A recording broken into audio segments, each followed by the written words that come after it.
ሰላም የማይንድ ኤርድሮፕ ዩቲዩብ ቻናል ቤተሰቦች እንደምን ቆያችሁ? የፓውስ ቶከን ክሌም ዛሬ ተጀምሯል።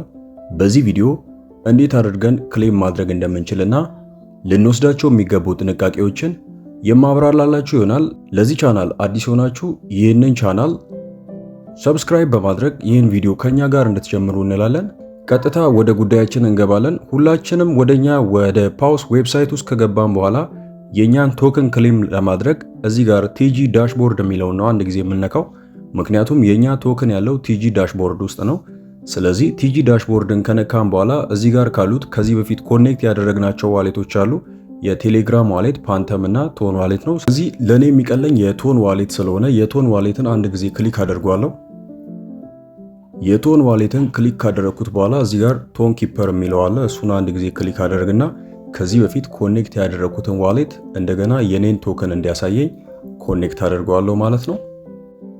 እንደምታዩት በተሳካ ሁኔታ ኮኔክት እየሆነ ይገኛል።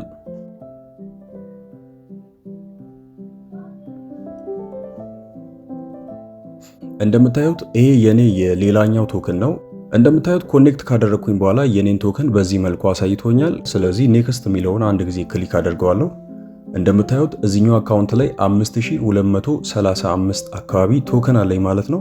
ስለዚህ አሁን ይሄንን ክሌም እያደረኩ አሳያችኋለሁ ማለት ነው። የኔ ዋና አካውንት ከዚህ በፊት እንዳያችሁት ከ40,000 በላይ ቶከን ነው ያለው። ይሄኛው ሌላኛው አካውንቴ ነው። እዚህ ላይ 5000 ነው ያለኝ። ይሄንን አሁን ወዳሉት ኤክስቼንጆች እየላኩኝ ያሳያችኋለሁ ማለት ነው። ወደ ኤክስቼንጅ ለመላክ ሁላችንም ክሌም የምትለዋን አንድ ጊዜ ክሊክ እናደርጋታለን። ክሌም የምትለዋን ክሊክ ካደረግን በኋላ እንደምታዩት ተርምስ ኤንድ ኮንዲሽን ብሎ ይጠይቀናል። ስለዚህ ፓውስ እዚህ ጋር ካዘጋጀው ህግ ጋር መስማማታችንን ለማረጋገጥ ክሊክ እናደርጋታለን። እንደምታዩት እሷን ክሊክ ካደረግን በኋላ ኮንቲኒው የሚለው ይመጣልናል። ስለዚህ ኮንቲኒው የሚለውን አንድ ጊዜ ክሊክ እናደርገዋለን። ምናልባት እየፈጠንኩባችሁ ሊመስላችሁ ይችላል፣ ነገር ግን እናንተ ረጋ ብላችሁ አድርጉት።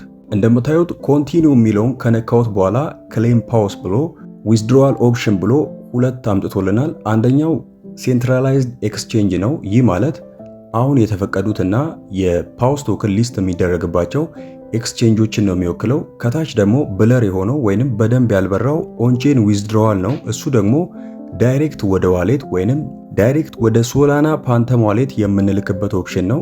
ለጊዜው ወደ ኤክስቼንጅ ብቻ መላክ ነው የተከፈተው። ስለዚህ እንደምታዩት ሴንትራላይዝድ ኤክስቼንጅ የሚለው ጋር ከታች 3% ዊዝድሮዋል ፊ ይላል። 3% ለጋስ ፊ ይቆረጣል ማለት ነው። ይህ ማለት ወደ ኤክስቼንጅ ከምንልከው ከኛ ቶከን ላይ 3% የጋስ ፊ ይቆረጣል ማለት ነው። ስለዚህ ወደ ኤክስቼንጅ ለመላክ ሴንትራላይዝድ ኤክስቼንጅ የሚለውን አንድ ጊዜ ክሊክ እናደርገዋለን። እንደምታዩት ሴንትራላይዝድ ኤክስቼንጅ ላይ ሁለቱ ኤክስቼንጆች መጥተዋል። አንደኛ ባይቢት ነው፣ ሁለተኛ ላይ ቢትጌት ነው ያለው። ከዚህ በኋላም ሌሎች ኤክስቼንጆች እንደሚመጡ ባለሙሉ ተስፋ ነኝ። ስለዚህ እዚህ ላይ ያለኝን ቶከን ወደ ባይቢት ልከዋለሁ። ወደ ባይቢት ለመላክ አንድ ጊዜ ባይቢትን ክሊክ አድርገዋለሁ። እንደምታዩት ዱ ዩ ሃቭ ኤ ባይቢት አካውንት ብሎኛል። ስለዚህ አካውንት ስላለኝ የባይቢት ኤክስቼንጅ አካውንት ስላለኝ የስ አይዱ እለዋለሁ። እንደምታዩት የስ አይዱ ካልኩኝ በኋላ የባይቢትን ዩአይዲ እና ዲፖዚት አድሬስ ነው የጠየቀኝ። ስለዚህ መሃሉን ክሊክ በማድረግ በቀጥታ ወደ ባይቢት ኤክስቼንጅ እንሄዳለን ማለት ነው። የፓውስ ኤርድሮፕን በመልቲ አካውንት የሰራችሁ ሰዎች እዚህ ጋር ትልቅ ልትወስዱት የሚገባ ጥንቃቄ አለ። ያም ምንድነው? ወደ አንድ ኤክስቼንጅ ብዙ አካውንት ክሌም ማድረግ ባትችሉ ወይንም ብዙ አካውንቶችን መላክ ባትችሉ የተሻለ ነው። ይሄ የራሱ የሆነ አደጋ አለው። ስለዚህ ከወዲሁ ጥንቃቄ ያስፈልጋል። በብዙ አካውንት የሰራችሁ ሰዎች ልትወስዱ የሚገባው ጥንቃቄና መፍትሄ ያልኩትን ጉዳይ በዚህ ቪዲዮ የመጨረሻ ላይ ማነሳላችሁ ይሆናል። እንደምታዩት ወደ ባይቢት ኤክስቼንጅ መጥቻለሁ። ስለዚህ ባይቢት ላይ ከገባን በኋላ የፓውስን ዲፖዚት አድሬስ ለማግኘት እዚች ጋር ዲፖዚት የምትለውን አንድ ጊዜ እነካለን።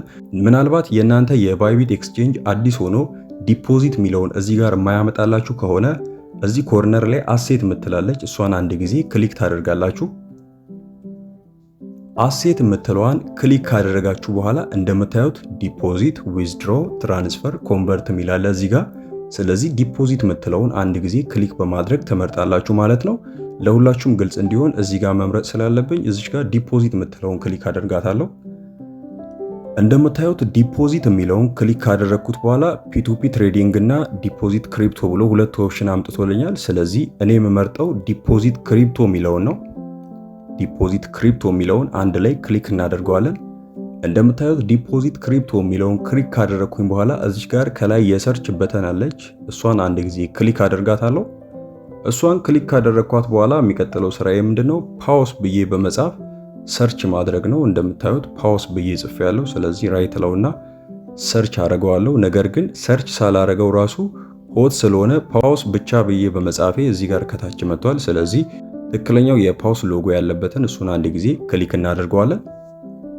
እንደምታዩት ክሊክ ካደረግነው በኋላ ቹዝ ቼን ታይፕ ይለናል።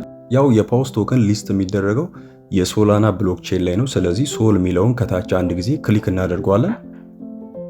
እንደምታዩት ፕሊዝ ኮንፈርም ዛት ዩ አር ዲፖዚት ፓውስ ቱ ዚስ አድሬስ ኦን ሶላና ኔትወርክ ብሏል። ስለዚህ ይህን እያነበቡ ዝባዝንኬ እያሉ መቆየት ስለማያስፈልግ ይሄ እንደመጣ ኦኬ እንለዋለን። እንደምታዩት የዋሌት አድሬስ እዚህ ጋር መጥቷል። ኔትወርኩ ሶል ነው የሚለው፣ ይህ ማለት የሶላና ኔትወርክ ነው። ስለዚህ ዋሌት አድሬስ የምትለው ፊት ለፊት ያለችውን ኮፒ ማድረጊያዋን አንድ ጊዜ ክሊክ እናደርጋለን። እንደምታዩት ክሊክ አድርገናል። አሁን በተሳካ ሁኔታ የፓውስ ዲፖዚት አድሬስን ከባይቢት ኤክስቼንጅ ላይ ኮፒ አድርገናል ማለት ነው። ይሄንን በቀጥታ በመሄድ ወደ ፓውስ ቶክን ወይንም ወደ ፓውስ ዌብሳይት ላይ ወስደን ዲፖዚት አድሬስ የሚለው ጋር ፔስት እናደርገዋለን። እንደምታዩት ዲፖዚት አድሬስ የሚለው ላይ ፔስት አድርጌዋለሁ። በመቀጠል የባይቢት ዩአይዲ ነው የሚቀረኝ። የኛን የባይቢት ዩአይዲ ለማግኘት በድጋሚ ወደ ባይቢት ኤክስቼንጅ እንመለሳለን። ወደ ባይቢት ኤክስቼንጅ ከተመለስን በኋላ ብዙም ፕሮሰስ የለውም። ወደ ባይቢት ኤክስቼንጅ ከተመለስን በኋላ እዚህ ጋር ሆም የሚለውን መንካት ነው። ሆም የምትለውን ከነካም በኋላ እዚች ጋር የሂውማን ምልክት አለች። እሷን አንድ ጊዜ ክሊክ ማድረግ ነው። እሷን ክሊክ ካደረግን በኋላ ከኛ ዩዘርኔም በታች በኩል ዩአይዲ የሚለው ቁጥር አለ። እሱን አንድ ጊዜ ክሊክ ማድረግ ነው። እንደምታዩት ክሊክ ሳደርገው ኮፒ ያደርግልኛል ማለት ነው። ሌላ ፕሮሰስ የለውም። ስለዚህ ይህን ወደ ባይቢት ዩአይዲ የሚጠይቀን ጋር ዌብሳይት ላይ በመሄድ ፔስት እናደርገዋለን ማለት ነው። እንደምታዩት ፔስት አድርጌዋለሁ።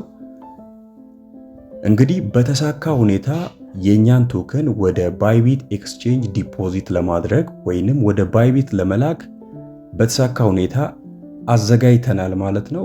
የእናንተ ዲፖዚት አድሬስ ልክ መሆኑን እርግጠኛ ሆኖ፣ ስለዚህ ይህንን እርግጠኛ ከሆነን በኋላ እዚች ጋር ኮንቲኒው የሚለውን አንድ ጊዜ ክሊክ እናደርገዋለን። እንደምታዩት ኮንቲኒው የሚለውን ክሊክ ካደረግን በኋላ ቼክ ዩር ዳታ ብሎ እየጠየቀን ነው። የእናንተ የዩአይዲ እና ዲፖዚት አድሬሳችሁ ትክክለኛ መሆኑን አረጋግጡ እያለን ነው። ምናልባት በስህተት ሌላ አድሬስ ካስገባችሁ ቼንጅ አድሬስ የሚለውን በመንካት እንደገና ማምጣት ትችላላችሁ። ስለዚህ እዚህ ጋር ልክ ስለሆነ ኮንቲኒው የምትለውን አንድ ጊዜ ክሊክ እናደርጋለን። ኮንቲኒው የሚለውን ክሊክ ካደረግን በኋላ ፊኒሽ ስቴፕ ይለናል። ስለዚህ እዚህ ጋርም ኮንፈርም የሚለውን እነካዋለሁ። እንደምታዩት ኮንፈርም የሚለውን ከነካነው በኋላ ደን ብሏል ማለት ነው። እንግዲህ በተሳካ ሁኔታ የኛን የፓውስ ቶከን ወደ ባይቢት ኤክስቼንጅ እንዴት እንደምንልክ አይተናል ማለት ነው። ከዚህ በኋላ ባለው ፊኒሽ የሚለውን ክሊክ ማድረግ ነው። እንደምታዩት አራቱም በርተዋል ማለት ነው። ዋሌት ኮኔክሽን፣ ኢሊጂቢሊቲ ቼከር፣ ካልኩሌሽን፣ ክሌም ፓውስ ብሎ ሁሉም በርቶልናል። በተሳካ ሁኔታ የኛን ቶከን ወደ ባይቢት ኤክስቼንጅ መላክ ችለናል ማለት ነው። ታዲያ ቅድም በመግቢያዬ ላይ የፓውስ ቶክንን በመልቲ አካውንት የሰራችሁ ሰዎች ወደ አንድ ኤክስቼንጅ ባትልኩ የተሻለ ነው ብያለሁ። ይህን ያልኩበት ምክንያት ወደ አንድ ኤክስቼንጅ የተለያዩ አካውንቶችን መላክ ባን ሊያስደርግ ይችላል። ማለትም የሰራነውን ባዶ ሊያስቀርብን ይችላል። ወይንም ሪስኩን ከዛ ቀነስ ሳደርግላችሁ የላክነው ላይገባ ይችላል። ምክንያቱም የፓውስ ሴኩሪቲ ቲም እጅግ በጣም ስትሮንግ እና ሊሸወድ የማይችል ነው። ስለዚህ የተሰጠንን ቶከን ወደ አንድ ኤክስቼንጅ ላይ ብዙ በመላክ ከምናጣ አንዱን ከላክን በኋላ ቅድም በመግቢያችን ላይ እንዳየነው ኦንቼን ክሌም አለ ተብሏል። ስለዚህ የኦንቼን ክሌም ጀምር የሚችለው በሊስቲንግ ዴት ነው። ረዘመ ከተባለ ደግሞ ከሊስቲንግ ዴት አንድ ቀን በኋላ ነው የሚሆነው። ስለዚህ የኦንቼን ክሌም በሚከፈትበት ወቅት ወደኛ የሶላና ፓንተም ዋሌት የኛን መልቲ አካውንቶች ብንልክ የተሻለ ነው ማለት ነው። ከዛ ውጪ ባለው አሁን ላይ ባይቢት እና ቢትጌት ኤክስቼንጅ አሉ። ባይቢት እና ቢትጌት ኤክስቼንጅን ለሁለት አካውንት መጠቀም ትችላላችሁ። በባለፈው ፕሪ ማርኬት ላይ እንዳየነው ጌታዮም ጭምር አለ።